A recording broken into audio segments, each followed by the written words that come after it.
家中有这种电水壶的朋友们请注意了，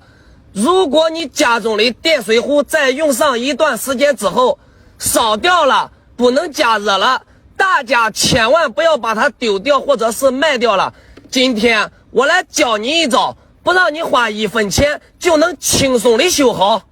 首先第一步，我们用螺丝刀卸下快壶底部的这3颗螺丝，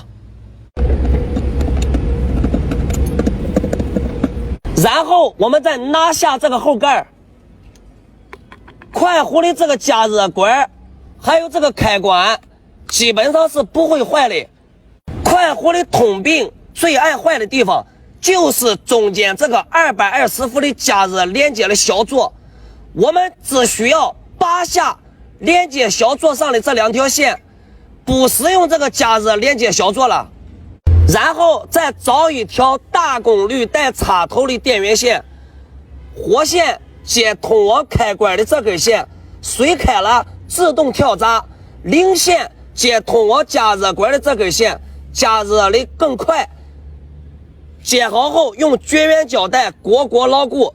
快壶这样修好后跟新的一样，非常的好用。我总想帮大家省点钱，大家能不能帮你老弟我点个免费的红心，再加个免费的关注，谢谢。